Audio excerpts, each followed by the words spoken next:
I know that your experience is pretty deep in real estate, and real estate is one of those sectors which didn't exist. So it was created beginning in the collapse of the Soviet Union.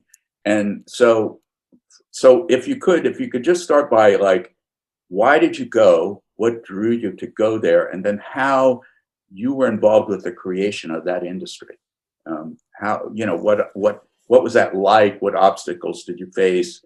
How did it grow? And the interaction between you and Russians and Russian society. So that's the progression of where I'd like to go with this, if that fits with your sense of things.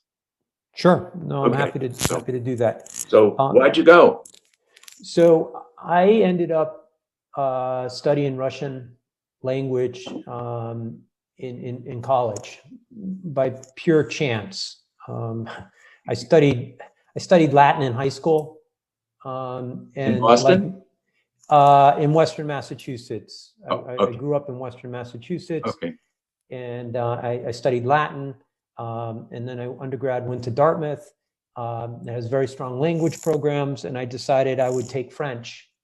And because I, like many, had maybe traveled to Canada, but I had never been to Europe. And so take French for 2 semesters and go to France. So I went to the French class, and everyone had 4 years of high school French. They were all speaking French. I had 0. I asked the professor. Professor said, just study a couple more hours every day. And that was in addition to class, language lab, drill. So it added up to like 7 or 8 hours a day to catch up. And so I'm like, I'm not going to do that. I was playing a sport. I was doing other things.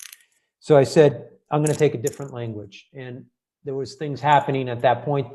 This was in the mid 80s. You know, in some discussion about the Soviet Union and some changes in the press. And so I said, why don't I go take the Russian language with no intention other than to take it for a couple semesters and go to Russia. And then it's turned into my entire career. So that's the way that happened. When I went to the Russian class, one person had 2 years of Russian at Phillips Andover, and everybody else had 0. So right. It was a level playing field. And I was like, great, that sounds fair to me. But then I realized it wasn't 2 semesters like German, Spanish, French to go, because Soviet Union was more exotic. It was 4 semesters. And then you start looking at, you know, all the other things that were going on and history and literature and how interesting that is. So I ended up double majoring in Russian and government. And I went to Russia. I went to the Soviet Union for the first time in 1986, and I studied 86. 86. Okay. Yeah. And I studied there for a semester during the summer of '86 in Moscow, in Leningrad. Yeah, Leningrad State University, Dartmouth, and 4 or 5 other universities and colleges had a program. I think there was about 120 of us. I think it's probably the same one that Rich Sobel went on, but I think he was a year or 2 before me. You know, so there's 20 students from Dartmouth and 20 from Georgetown and what have you. So I studied. So we had it. You know, so that's where I got to see everything. And it was still the Soviet Union. You know, so with restrictions, we were not in dormitories. We were not in apartments. They've made us stay in a hotel. And but which one were you in? I was in the Sovietskaya. That giant one on the. It still exists. It's on one of the canals. It's a Gostinitsa Sovietskaya. I can send you the exact address. It's okay. I went to in 1989 in an in-tourist program to study Russian in Leningrad, and we were in the Pre-Baltijsk. Okay. Yeah, Pre-Baltijsk. Pre-Baltijsk. So that's out on the Gulf of Finland. Right. Yeah. That was one of the most new modern hotels at the time, but we were more central. In a you know, it's called the Gostinitsa Sovietskaya. So you could imagine it wasn't the most fancy place. Right. So we studied a semester there. and we traveled. We went to Riga. We went to obviously Moscow. Chernobyl had just happened. And I guess it was that spring. We were supposed to go to Kiev. Obviously, we didn't. We went to Yerevan, Baku. So got a flavor for it, but the vast majority of time was spent in Leningrad, and then maybe a week or a week and a half in Moscow. And so while it was still very Soviet at that time and very restrictive, one or two people in our group were sent back because the visas were very restrictive. You had to stay within 20 kilometers of the hotel. We were occasionally followed, that we were told who to interact with. Yeah. But at the same time, with all that structure, you go out on Nevsky Prospect, you can meet anybody you want. And then, during white nights, you go to the Neva, and you can do pretty much whatever you want. And as long as you got back to the hotel before it got light, Right. Actually, not before it got light, but during the white nights, it was light pretty much all the time. Right. But before 6 a.m. or whatever it was, you didn't really get in trouble. And so that's where we learned the most. The classrooms work was fine, but you learned the most there, out on the streets, meeting people and speaking with people.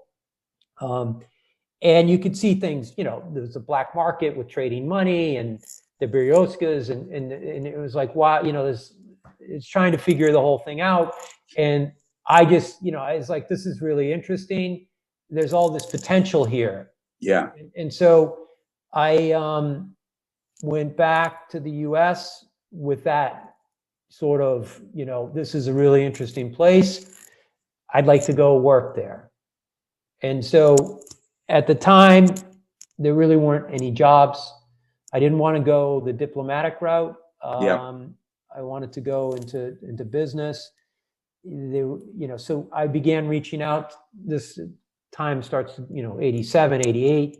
I graduated in 87. I took a job with a bank in Chicago for 2 years. And I just started to do what I could, reaching out to Ben & Jerry's, McDonald's, all those things, not getting anywhere really, nice letters in response. And so then I'm always been sort of entrepreneurial. And, I started writing letters to some of the poster manufacturers, some of the groups that poster publishers of these, the communist posters in Russia and in USSR, still the Soviet Union at that time. And eventually someone, I said, these posters are interesting, especially the ones promoting peace. Some of these summits and different things are, with the US and the Soviet flag and a flower coming up. I'd like to buy some and sell them in the US. And so after a bunch of letters, there was no emails or anything like that, I received a big shipment of posters for free. For free. So I lived in Lincoln Park in Chicago, and I went out to all the record stores and other things like that in that section of the Chicago, and I door to door, and I went and I sold these posters to these stores that would in turn sell them. And so I was all excited, and so it was just something, nothing major. It didn't make a lot of money, but it was fun and interesting. Still nothing, in terms of real jobs. So I went to law school and graduated in 92 and continued to work on my Russian and continued to reach out. And at that time, there were a few US lawyers that were shuttling back and forth. They didn't have a presence there. They would stay in a hotel or what have you, from New York. And I thought I could get a job with one of them. And there was nothing, it's like, we're not hiring anybody. It's still very preliminary. So I said, okay. So I took the bar in Massachusetts and New York, and I convinced my parents to buy me a plane ticket to Moscow. And they agreed. And I said, okay, I'll find a job over there.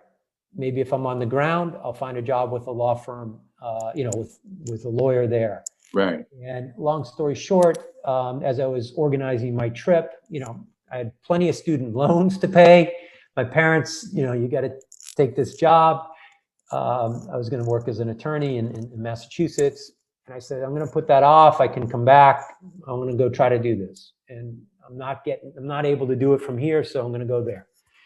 So as I was organizing my trip, you may know this. I don't know if you ever came across a guy named George Cukor. Oh, yeah, I remember George. He was part of our chamber. Yes. And his wife, Rita. And they were doing exchange and educational exchange programs, if I remember correctly, and travel and tourism. That's right. Yeah. That's right. So by chance, I opened up the phone book to get my visa, and she had an advertisement in the yellow pages that said Russian visas. And so I was actually in Boston at the time. I just walked over to her. It was right over by Quincy Market. And I walked in and I said, I need a Russian visa, to whoever was at the front. And I get this, someone yells out one of the offices in the back, why do you want to go to Russia? And I'm like, explained. And she's like, come here. And she's like, we'll help you get a visa. What do you want to do in Russia? And I'm like, I want to get a job. And she's like, my husband is starting one of the first real estate businesses there. And he's flying in. He's in the air right now. He'll be here tonight. He'll have coffee with you tomorrow. I'm like, okay. Yeah. So I stayed another night in Boston. I met him the next day. And I agreed to go over and be there. He was shuttling back and forth. And I agreed to go over and be there full time and set up his office. And so she was doing those tours because of the travel agency. And his strategy was to go into these institutes, as you know, there's a number of institutes that were supported during the Soviet times. And then all of a sudden, that's it. And they had no financial support, but they all sat in these buildings. Yeah. And there was starting to be some demand beyond the hotel rooms or, the Международная Hotel. Some people wanted a little bit more space. And there was some regulation that said you really shouldn't, you're not supposed to have an office in a residential apartment. Right. Plenty of people did that and got away with it. But if you're Baker McKenzie, if you're a real company, you want to try to follow the rules, and they need office space. Right. And as you quite, rightly said, 70 years of communism, there's no real estate industry there. Right. Everything was owned by the government, and you were told this is your apartment, you're assigned to live there. And the businesses, were given the space, but they didn't own it. So there was nothing, and except hotels and maybe apartments. But if you wanted to start to build your business, you needed some office space. So George's strategy was to go into some of these institutes, and they had plenty of available space, and to sort of cosmetically renovate it and put a Western face on it and quote unquote lease it. But you really couldn't lease it because there was no legal infrastructure at the time to lease it. Right. So there were these things called joint activity agreements, which weren't, I, as a lawyer from the US, I'm like, these aren't real. These don't, Yeah. So, but you get over that pretty quickly and you say, okay, they aren't real, but they're a piece of paper and there's something there. And there aren't leases because these people don't own the property, so they don't have the rights to lease it. So it's real simple from a business, with my business hat on, is you can occupy this space on this joint activity agreement and take some risk and have that space. Or if you don't want to do that, there's no other place that you can go other than the hotel rooms. Right. And that's it. Make your decision. Right. And I'm sorry, it's not like New York or London, where you have everything, so Right. just make the decision and take the risk or don't.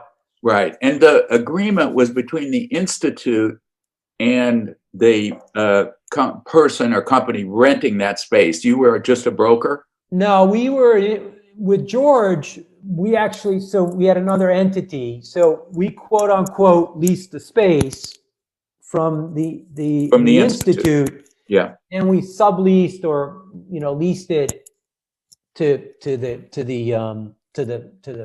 multinationals. Right. There wasn't any, it's very important because there's no Russian company, any Russian company was just using existing space, and they didn't appreciate sort of, you know, modern office space and open space, and, you know, they had the halls with the doors, and that's important because that came later when the Russian companies started to be part of the demand.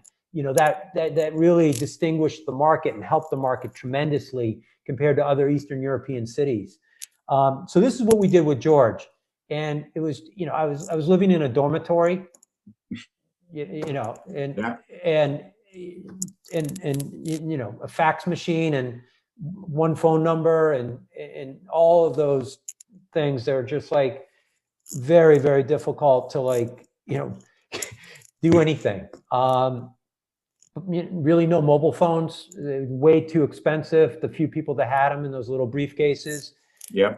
So you just figured it out. Yeah. And you traveled around on the metro and not on, or flagging cars down. You didn't have a Mercedes or anything. I was in the category of, exactly. I made an agreement with George, $1,000 a month. Yeah. Okay. My student loans at the time were probably $800 or $900 a month. Yeah. Yeah. And he would pay for this dormitory. It was supposed to be an apartment. It was a dormitory. Yeah. So we did a couple deals, and we started to make a name for ourselves. First Russian Real Estate was the name of the company. Was the name. And were these George's contacts with the institutes, or did you just cold call them? No, these were George's contacts. He, you know, George been in business for a long time. He spoke Russian. He did some of these tours back to the US, paid for them to come back and tour around and everything, and very exciting. And so he was able to get, you know, come back and make agreements. They had empty space. And so the idea was, you know, international company A would pay us a rent, and then we would pay part of that rent to the owners. But those were George's relationships. Yeah. I sort of came on, and he showed me the buildings. He's like, we have this building, and we have that building. One of the buildings was in a pretty good location, and we had a fair amount of success with it. One of the buildings was way, way out by Izmailovsky Park, which at that time, if you know where that is, it's almost like you're back, you know, you're in Leningrad, you're in St. Petersburg. Right. Like, I know. I stay usually in the Best Western at Izmailovsky. So I know exactly where it is. Yeah. I mean, it's different now. But back then in 1992, it's like in the middle of nowhere. Yeah. And so we actually did some leases there with Samsung and some others. But so we did a couple deals. L'Oreal, you know, the French cosmetics, you know, big companies that needed office space. Yeah. And they made that decision. Yeah, we're going to sign this joint activity agreement and just go with that. Yeah. And the rents were pretty expensive, you know, at the time, because there just wasn't that much supply. Right. And so another American guy that I met, also from Massachusetts, just by chance, joined us and became, I'm still partners with him today. Huh.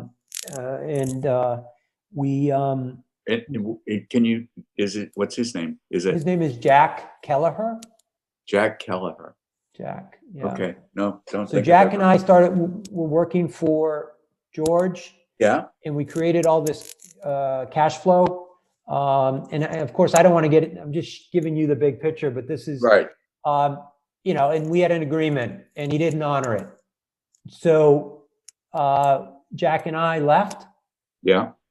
We went to my apartment. I had a 3-room apartment. One of the rooms had a desk in it. We went to the apartment. We flipped a coin to see whose name came first on the business card. Right. And Jack went across the street to Dom Carnegie and printed business cards. And we bought a laptop computer and a fax machine, and we started making phone calls. And what year was this? This was 90. So I went over there October 92. I worked with George 93, and this was, January 94. Yeah. Something like that. February 94. Q1 94. Yeah. So we came up with the name Kelleher and Lane. Jack won the coin flip, and we started a real estate brokerage company in my apartment. And I was right on, we were right on Tverskaya, and the industry at that point, there were a few other expats like us doing similar things, and they were all sort of along Tverskaya. Just one or two people or three people, no employees. Then we got our first intern, an American guy that was, I don't know, he ended up in Moscow, and he needed an internship, and we didn't have to pay him because we didn't have any money. Yeah. And so we had an intern, and he ended up working with us when we could hire him. He was a great guy. So yeah, that was us. And so we started doing residential and office, and because residential, there were all, as you sort of referred to, there were all these expats that were coming over, with packages, and a lot of that was U.S. aid projects, and then there was the consultancy, Ernst & Young and all that, and then the law firms, and they had very good budgets to rent apartments. And so we were able to start, doing that type of business. And then how did you get apartments? I'm sorry? How did you get the apartments to lease? Oftentimes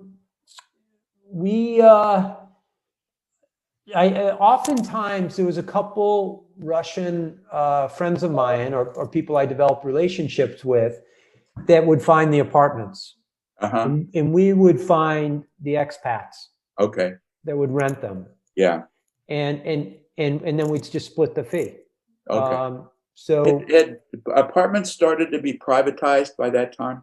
Yes. And that's a huge part of the story for Russia. Yeah. That I think is overlooked by a lot. And the fact that Yeltsin allowed people to privatize their apartments, people just don't appreciate what that did for the mentality of people in Russia. Yeah. They didn't own, because we come from different backgrounds. These people didn't own anything for 70 years. Right. And then Yeltsin said, you know what? You guys can privatize your apartments. Yeah. Now, of course, there was some abuse and some other things that happened there. I mean, it would happen anywhere in the world. Right. But the real story is people like to talk about, oh, this person was cheated and that, of course. But the real story is all of a sudden, instead of, the government telling me I that's my apartment and I don't own it, and so why should I take care of it? It's like, I own this thing. Yeah. And I can sell it, I can rent it, or it's mine. And that's really something. It's mortgage free, so there was that whole piece of the story, and then the mentality piece of it, which was huge. Yeah. And so so people said, they start this. I can rent this apartment for a couple $1,000 a month. Yeah. And I'll go move out to my dacha, or we'll move in. I don't know, go somewhere. Yeah. Out of the center. So we did that for a little while, but we really focused on started to focus on the office sector. Okay. And, we started to meet a few of the other entrepreneurs in the market. We started to communicate a little bit. Yeah. Which is natural in any real estate market. And some of these guys I'm still friends with today, and I still speak with them today. We ended up, Jack and myself, ended up forming a partnership with two other guys, one other American guy and a Russian guy. And so there's four of us. Yeah. And we moved out of the apartments. We were all in apartments, and we got an office. And at that time, the international big, global brokerage companies like JLL and Cushman and CBRE, their clients, AT&T and General Motors and everybody, it's like, we need office space in Moscow. Yeah. And so all the entrepreneurs like myself started to form associations with JLL or Cushman, and we formed a relationship with Richard Ellis, which became CBRE, Right. CB Richard Ellis, CBRE. And that was in the mid 90s. And so we started to, get some very interesting, office requirements that came in from CBRE and also other ones that we developed ourselves. And then you had some more professional groups start to develop office space. And the legal infrastructure started to improve a little bit. Right. It wasn't perfect, but meaning Russian professional groups preparing office space that you could then lease. Yes, Russian and foreign. And foreign, yeah. Like, Heinz was one of the early groups in. They initially weren't developing. They came in as a property manager, but then they started to develop. So you had the Q out of Chicago. You had some of these groups come in, and then you had Russian groups that had access to buildings. And, at that time, you could get 1 year rent up front. And so when you can get and there were some of the most expensive rents in the world. And so you get that up front, you can use that money. And a lot of these groups had their own construction companies from their Soviet times. And so they could very quickly take that money and renovate a building. And if you said, well, I want to wait until you actually do it, they'd be like, okay, next, because someone else is going to sign it. Yeah. In very early days, people were signing leases for what it was 6 years, and they were paying 6 years up front rent. Wow. That was what was happening. So that's your construction finance then. Yeah, because the banks weren't lending any money. The banks, all of that stuff. These everything was dollar denominated. Rents and all this stuff. I mean, I'm happy to go into a deep dive of the specifics of the real estate market because there was a lot of different things happening during that period of time.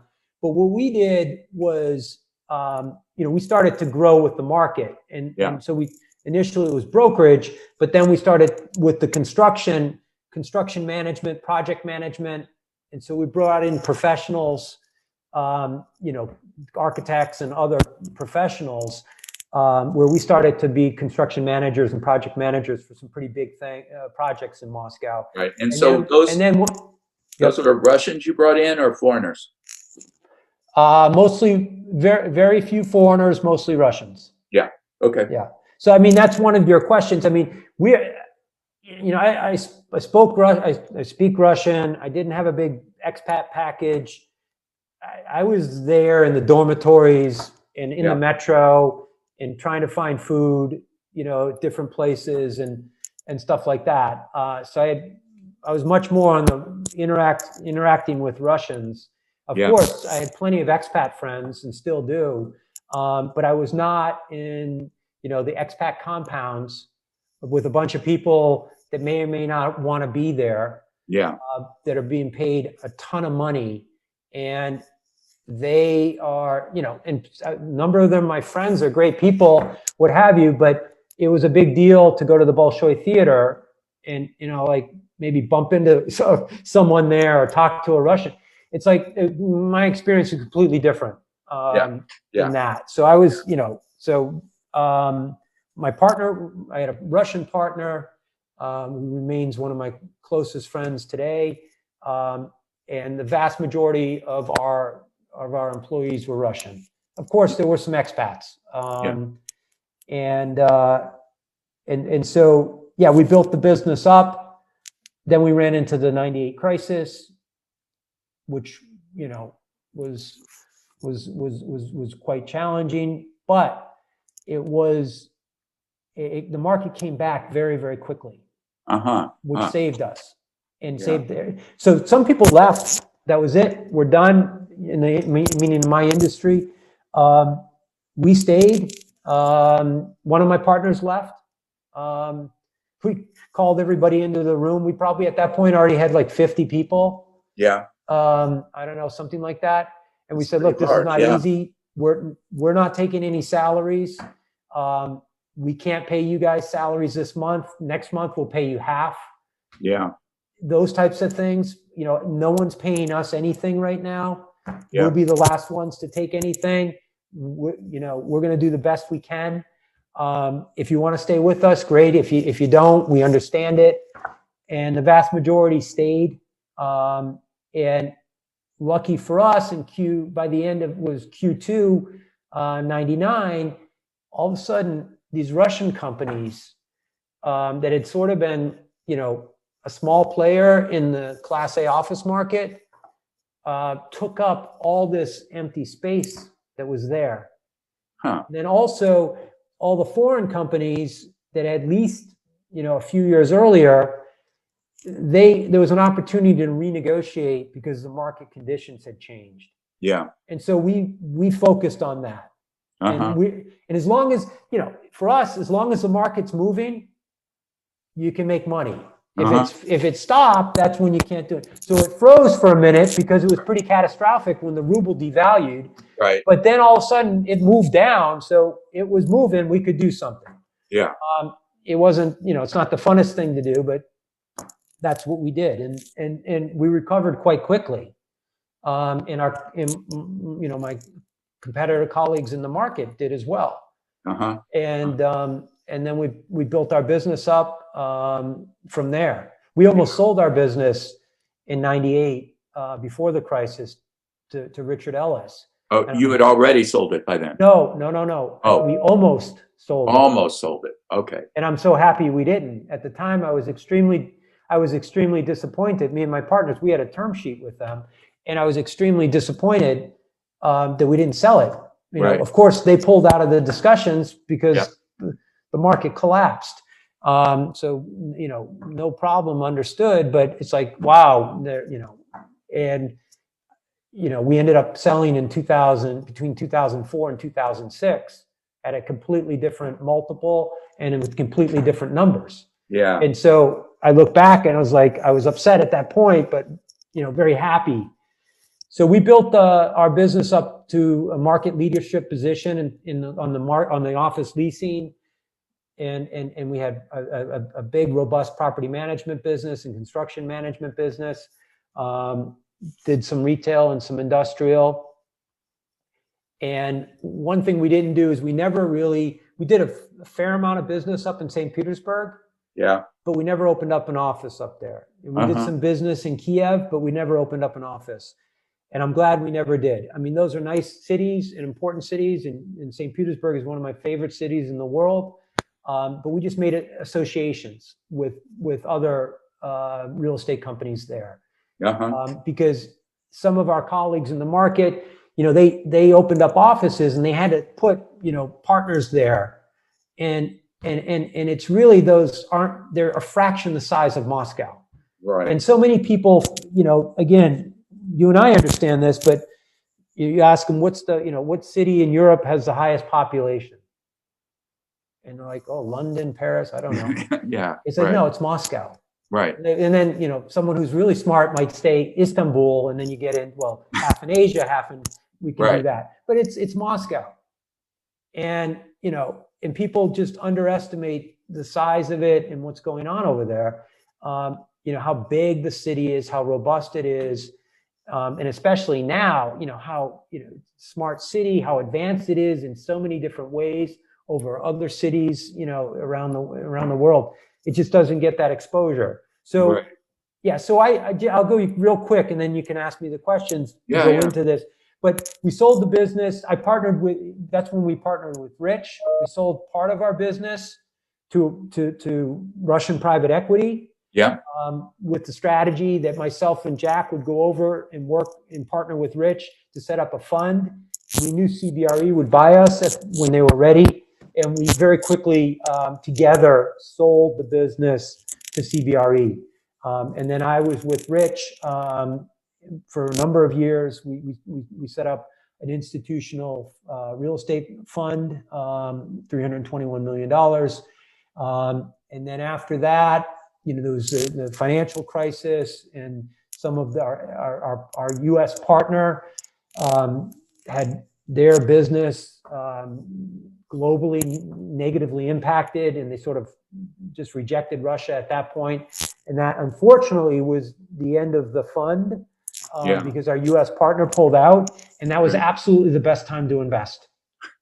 Absolutely the best time. And Rich and myself and the people there on the ground, even the U.S. partners people that were there on the ground, they're like, this is the time to make the acquisitions, because asset prices and things, the market got out in front of itself, before that in the 2006, you're like looking at this and like cap rates were compressing down. So, getting rental rates in like West End of London and cap rates approaching, you're like, wait a second, there's got to be a delta there, and things are overpriced here. And so we put a little bit of that money out, but not all of it. We just we were not comfortable with these asset prices. Right.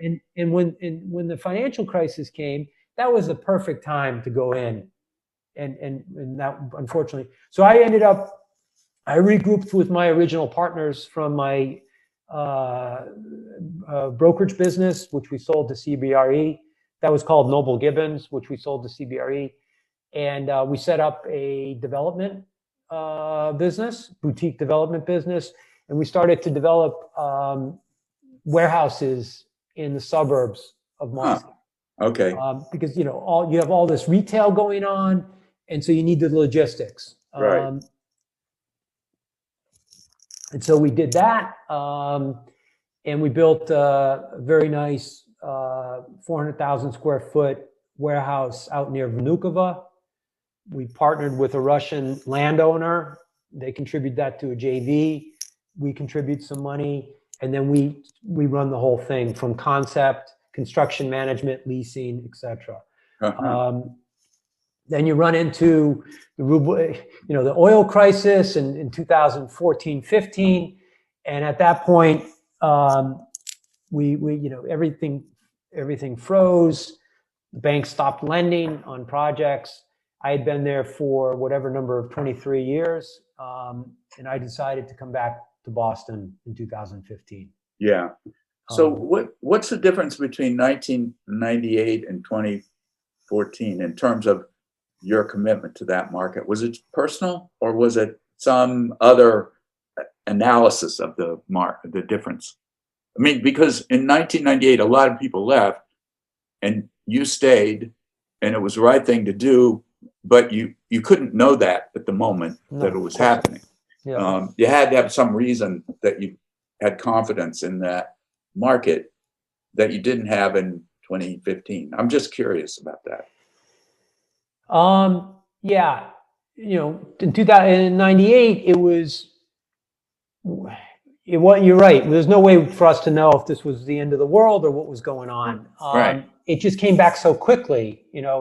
If you wanted to pack your bags, you could and get out, but we saw movement, and so we're like, we can do something here.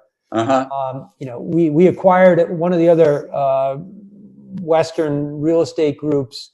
We acquired their business for like almost nothing, because they had some buildings that they were managing. Right. And we're like, we'll take that portfolio for, they just were leaving. And we're like, okay. and so there was, so it was like things to do. And then it came back quickly. And then in 2010 or whatever, the 9, 9. Yeah, 8, 9, when the financial crisis. That financial crisis was not Russia's crisis. They obviously, the world was impacted by it, but that was Lehman and all the craziness, people selling things that that they didn't believe in, and subprime mortgages and buying things they didn't understand, and that. And so that was that was not fun, because and Rich will say the same thing. It's like we were right there. to like Yeah. do this. And Yeah. we on the ground knew it, but when 50% of your partnership says, no, then that's the end of it. But so we saw this opportunity in logistics, in doing development, and we knew we had the skill set and relationships to do that. You had clients in mind when you did this, that you knew that there were people who would use this warehouse space? Yeah, I mean, we knew the market we knew the market extremely well, and so I mean, that's all we do is just. I lived there, just straight on the ground, living and thinking about real estate. Yeah. So yeah, we knew there was, and my partners are the same way. So we knew there was an opportunity to do it, and we knew we could do it if we find. The challenge is finding the right partner. Yeah. And so we had, when I talk about my partnership or the guys I've been working with together on our consultancy business, but then we're partnering with someone who owns the land, and you want to do this in an institutional way so that you can build it and lease it and then sell it to a fund that's going to pay you that premium, Right. because you did it right, as opposed to cutting all these. That's the thing. The market in Russia, almost from the beginning, you can make 1,000 mistakes and still make a gazillion dollars. Uh-huh. At the beginning, and along the way. And especially some of these groups, the Russian groups, they got the land for free. So if you don't have to, you can ask, any real estate, if you can put a zero for land cost, right, you're like doing pretty good. And, if you have a bank, if you own a bank and you're going to get a loan that it doesn't require you to put up security, then that's pretty good too. We couldn't do any of that stuff. Yeah. So so a lot, sort of two groups, and again, not faulting anybody, but like, if you can do this and not have, these are your inputs, and you don't have to do, you don't have to care about like doing everything perfect, because you're going to make a lot of money anyways. Uh-huh. That being said, there were a number of Russian developers and investors that were, saying, okay, I get it. This Class A office asset right next to mine sold for, a 7 cap or 8 cap, and no one wants to look at mine. Why? And Right. they're like, and we explain, they're like, okay, I get it. This next one, let's do it like that. Yeah. So you got to find the right part, but that's anywhere. You got to find the right partners. Right. Unfortunately, some groups, this is not necessarily real estate, but it happened a little bit in real estate, but in a lot of other industries, people come in, they fly in business class, they stay in one of those fancy hotels, they go to the Bolshoi, they go to a really nice restaurant, they do a couple shots of vodka, and they shake hands, and they don't really know what they're getting into. Right. And all of a sudden, they didn't do the right due diligence. They got caught up in that moment. And of course, the JV falls apart. And what is the New York Times? What do they write about? That. Yeah. Not about the successes. Right. They write about that. And then everybody, you can't, as an entrepreneur, if someone wants to listen, great. But most people, wait a second. I read in the New York Times that XYZ Fortune 500 company got screwed. Right. In Russia. So I'm not going there. Yeah.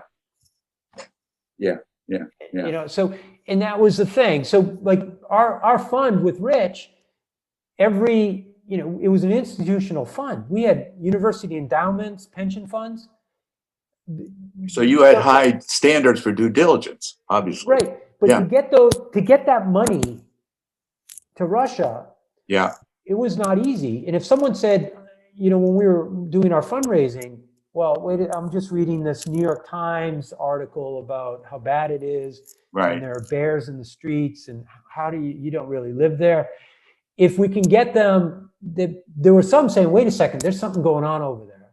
Right. And if it's priced correctly, let's take a look at it. If we could get them on a plane and get them to Moscow, they're blown away.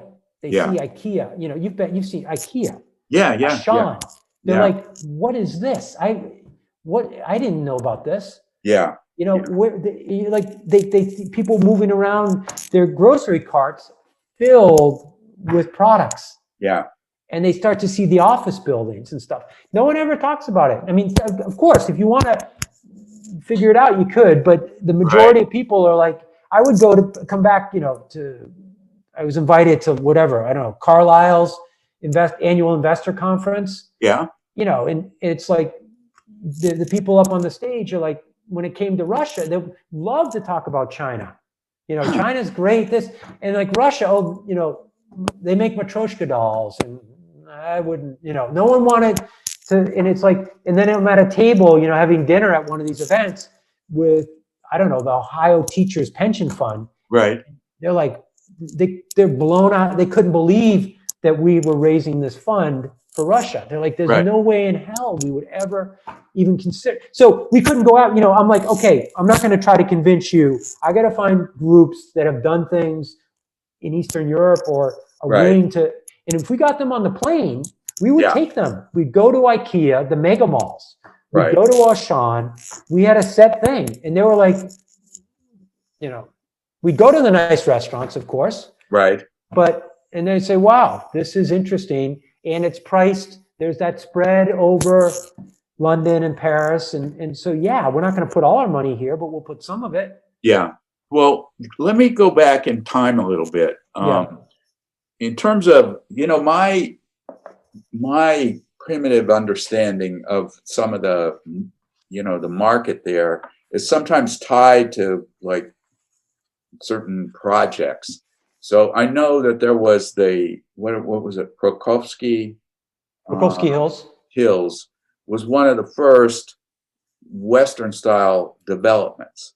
Were you there when that was first developed? Absolutely. Yeah. Yeah, we almost bought that with Rich. Really? Yeah. Heinz developed that. Yeah. They got themselves. So Heinz is the big U.S. They're international. Out of Texas. They're still in Moscow, thankfully. Yeah. A lot of the foreign institutional groups have left, but Heinz is still there. They still own properties. Yeah. They've been there the longest. They went in. They partnered with UPDK in the early 90s. The diplomatic part of the government that deals with embassies and housing for foreign diplomats and all that. Right. That had Park Place, down at Yugoslav. And so they built, they're trusted. They build good product.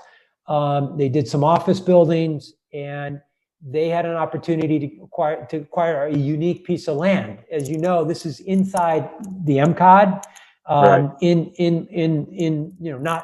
not within the Garden Ring, but not far from it. Right. They got a big piece of land, and they partnered with the U.S. Embassy, Canada, and the UK. And they said, there's an Anglo-American school. It was not there, it was somewhere else. They're like, we'll build you the school. Yeah. And there you go. And they realized if they built the school, then all the expats, especially those that are on the big packages, that can spend $10,000 or $15,000 a month, right, on a townhouse, I guess is the best way to categorize what was there. They had captive. It was brilliant. Yeah. So they built the school. My kids went to that school for a few years, and right next to it, they built the Pokrovsky Hills townhouses. Yeah. And they leased them all out. And a lot of times it was, who's the tenant? Exxon with a corporate guarantee. Right. The U.S. Embassy. Yeah. The Shell Oil. So it's like, like, so when they wanted to sell it, it's like, this is almost like a bond. Yeah. This is a unique asset. Right. And you've got the anchor right next to it. It's the U.S. that's owned by, the U.S. government, the Canada. And so it was a home run. And when was it developed? In the early 90s, right? Yeah. In the early, I can get you that. Mid 90s,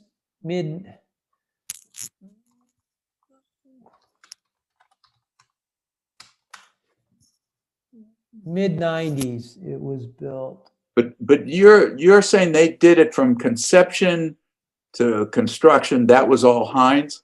Yes. Hines. Okay.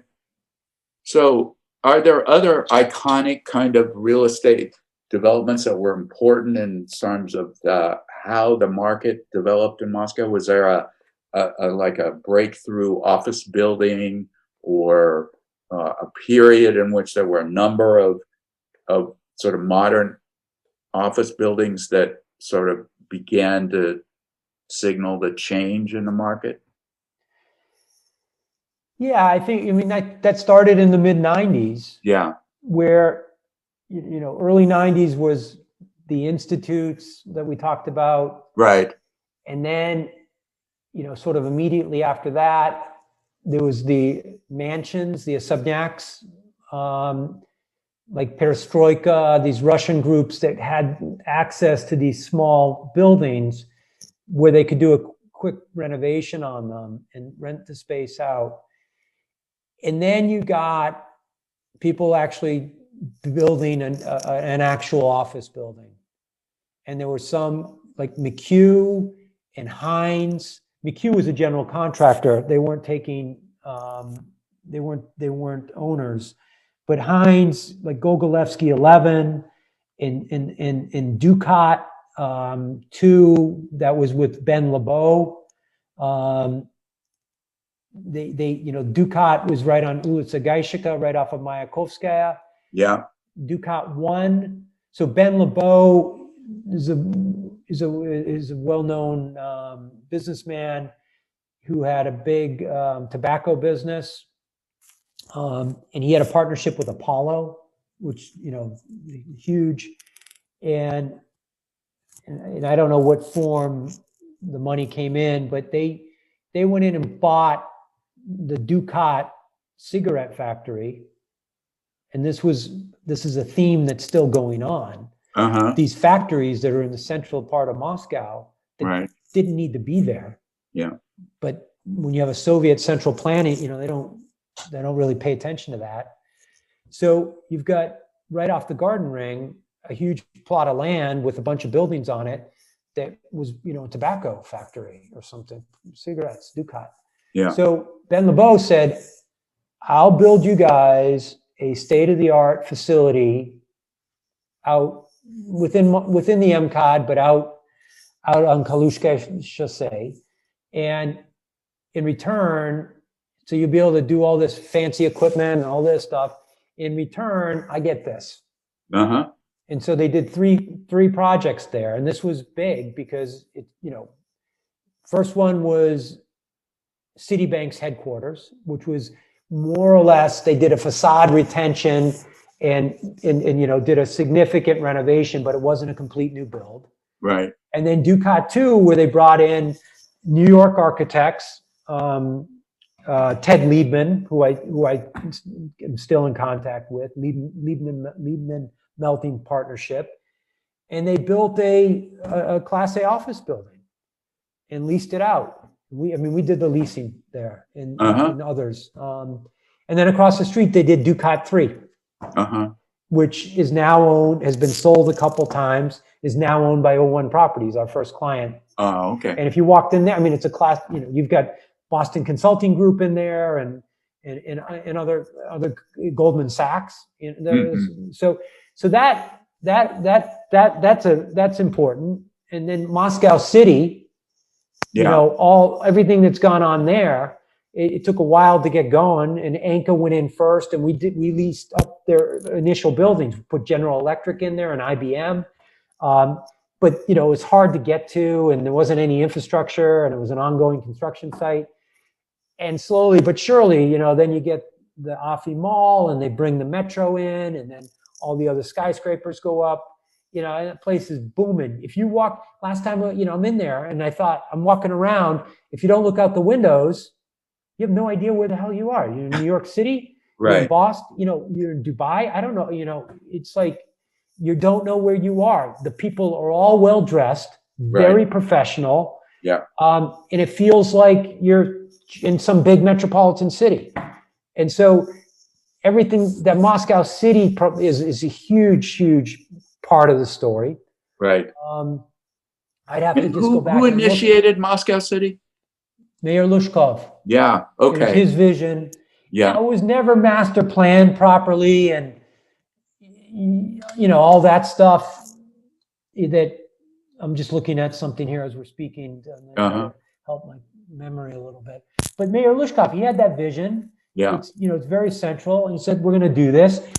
It would have been nice if they master planned it a little better. Right. They never figured out how to connect everything there. Yeah. And it was always like, where do I stop and where does the next guy begin? And so you have like these passages, sometimes the tunnels don't match it, so they had to fix all that stuff. Yeah. Yeah. Now the metro, there's, I don't know, 3 metro stations that go in there. Yeah.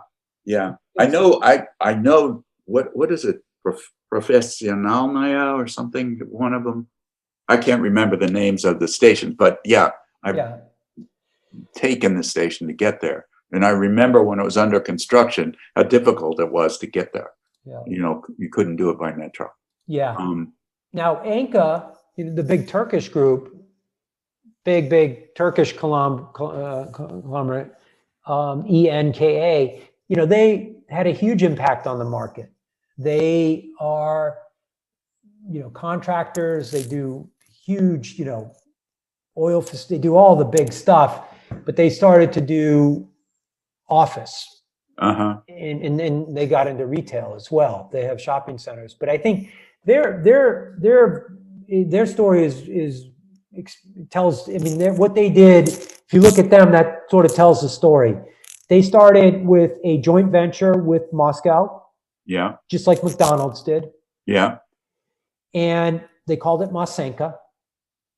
And they built, 6 buildings, but they were renovations, and they were small buildings in the center of the city. So Anka was doing, big infrastructure projects and things like that. Yeah. And then they formed a joint venture with the city, and they took a couple small buildings and they either just renovated them or oftentimes you have a historical component at the front line and then they could build up behind.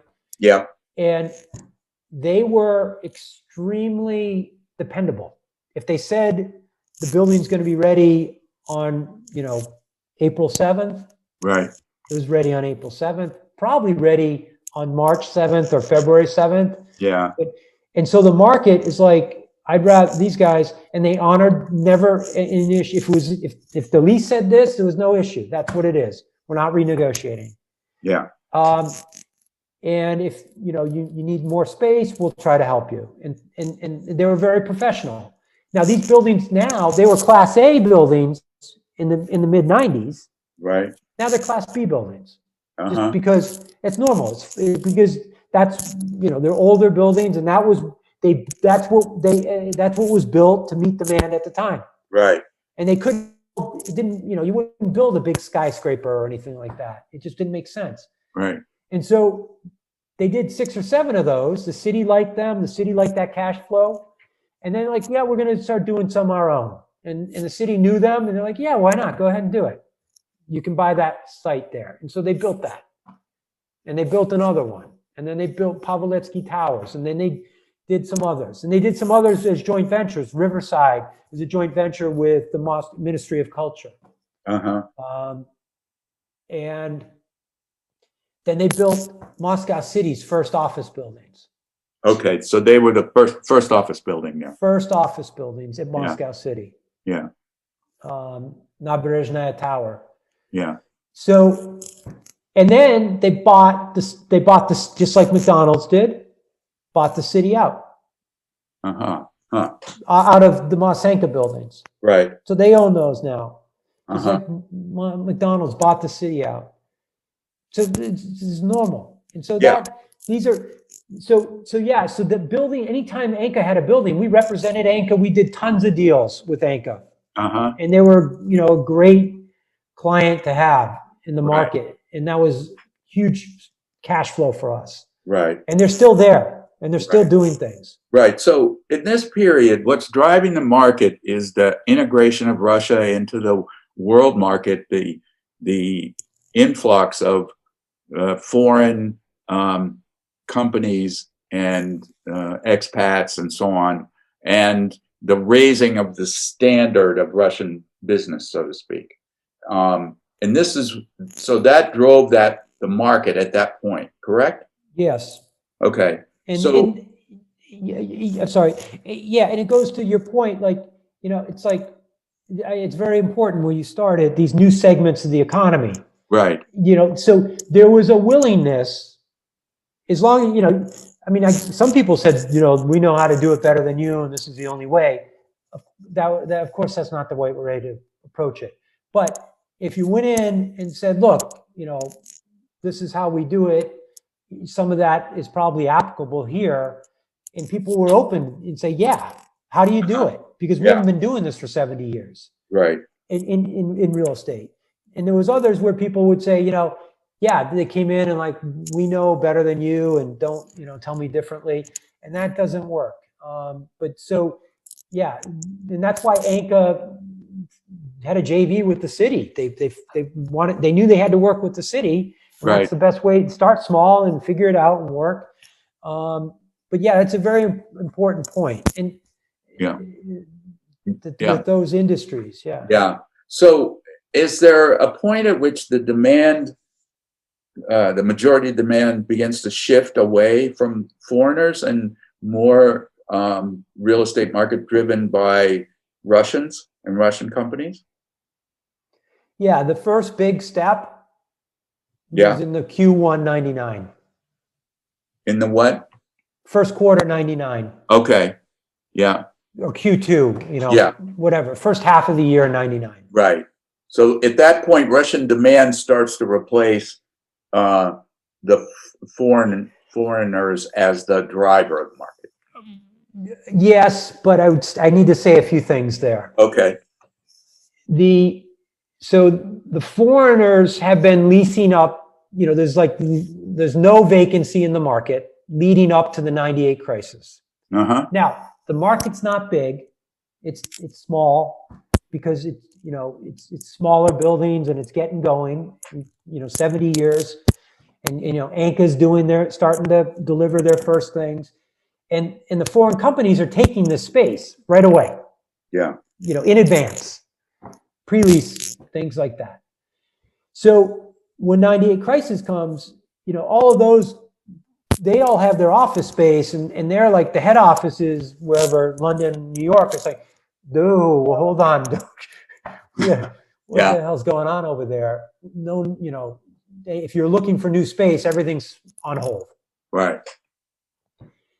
The Russian companies have been watching what's going on, and these companies, some of them are, privatized now, and they're banks that have money and Russian oil companies that have money, and they're sitting in these old buildings with these, I'm sure you've been on, these hallways that go on for a mile, Right. And there's like doors, Yeah. it's like, and they're like, and then they go into these other offices that are open and raised floors and lighting and all, nice entrance, underground parking. None of those old buildings had underground parking.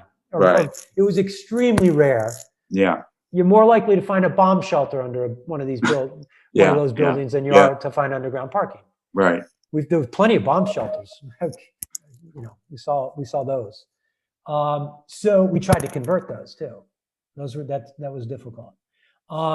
So the Russian companies were flush with cash, that were selling oil, had dollars, and then there's this pipeline of space because there was demand.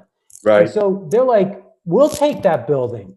So the market wasn't huge, but we did a couple deals in 99, some of the first deals with big Russian companies, RAL UES and others, where they're like, we'll take that entire building of 7,000 square meters, which was a big deal at the time. Right. Yeah. And it's like, we did a couple, my colleagues in the market did a couple, there's no space left. Yeah. In 99, and people are like, what the heck is going on? Yeah. And, and some of the foreign companies like, we want to renegotiate or whatever. And they're like, well, we'll let you take less space because we can fill it, but we're not going to lower the rent because you guys can get out because I can rent it to someone else. Right. And no people, we didn't know, so that started it. And from that point forward, the Russian demand, if you look at the pie chart Right. of all the companies, I don't, some of the good research guys in the market can help you with this. I don't know the percentages. I Right. forget them, but that's never gone away, and it's only gotten bigger. And Yeah. so I don't know what it is, but it's an important component to the market, and it's helped the market tremendously in some situations where, whether it's Russia-based issue or international, where foreign companies have gotten, smaller or the demand is less. The Russian companies have taken it up, and that's different, than Warsaw. I don't like comparing Moscow to Warsaw, but it's Central and Eastern Europe. They're small markets. It's like they don't have that. It's like people are like, wait a second, how is this possible? I was like, because we have these Russian companies now. And some groups are like, well, we don't want to buy that building, because we don't have the covenant on a Russian tenant. And okay, so they don't know who they are. But then all of a sudden, those companies, some of them go public, and there you go. Yeah. So it takes time, Right. So right. you go into these Class A office buildings now. If you went in the 90s, it was like 99.9% foreign companies. Now, it's 50-50, 60-40, 70-30. It depends on the building. Right. Right. There's 100, 90% Russian, 10% foreign. It's just, it's a huge part of the market. Yeah. Yeah. So along with this, in other industries, there became a decreasing demand for foreigners as that decade goes on, because Russians learned the skills that foreigners were providing, and the expats were getting so much more money than Russians, that it sort of displaced a lot of the expat community, because Russia recovered in a way, and the human part, the human resource part. Do you see that process also in real estate sector? Absolutely. Yeah. I told my colleagues, I'm like, I'm not going to be here doing this. You guys are, and you guys are going to be the leaders in the market. And they are. That's you asked about successes in your thing. Obviously the success of selling my business to the largest commercial real estate advisory publicly traded company in the world. Yeah. That's a big one. Yeah. That's a big one. But so monetarily and all that, great. But mine is just the same, different category, but just as important, is all of our colleagues, they have a profession, and they're spread out all over the market at senior levels. And that's, they bought apartments, they've gone on trips, they've got, it's like that's their career. And it's awesome. Yeah. And I knew that was going to happen. Now there's a few expats still sprinkled in there. Right. That haven't left and, speak great Russian and just have a Russian wife and want to stay there or whatever. That's fine. Yeah. But this is the way it should be. And now you may have a specialist, just like you would in London. You may have a specialist that deals with German companies or French companies or what have you. Some people, they have that, or you have this specialist or that specialist. But yeah, they know the market better than me now. Yeah. And that's the way it should be. Yeah. Yeah. So yes is the answer. Definitely. Where expats were running the whole thing. Right. now it's the vast majority is run by Russians. Right. And it's Right. not just, some of them have left Moscow, and work in New York City for JLL, or work in London for CBRE. Right. They're very talented. Right. Right. Yeah. So there is a narrative of the time that, well, there was a period in which Russia was open to integration in the world and foreign influence, and that window closed. And there was a reaction against American models and Americans telling them how to live. And that was a narrative that I think I started with when hearing about, I mean, at least as a backdrop, but it seems less and less valid the more and more I talk to people, that there's an entirely different process of growth in that market that wasn't necessarily anti-foreign as it was not necessary for foreigners anymore. Would you agree with that? Absolutely. Yeah. Absolutely. I think part of that, that's like, people like to say things like that. But I think a lot of that is that they start to maybe start with like the commercial side of it, and they veer off into politics very quickly. Yeah. Yeah. And that's what they're really talking about. Yeah. And they incorrectly thought that Russia was going to turn into the United States in terms of how they do elections and how I don't know who told them that, other than just their hubris, that, it's like, no, they're going to be who they want to be, and they're going to do their thing. And you know what? It's tough after 70 years. Right. And it's tough. And this privatization, which probably could have been managed better. Yeah.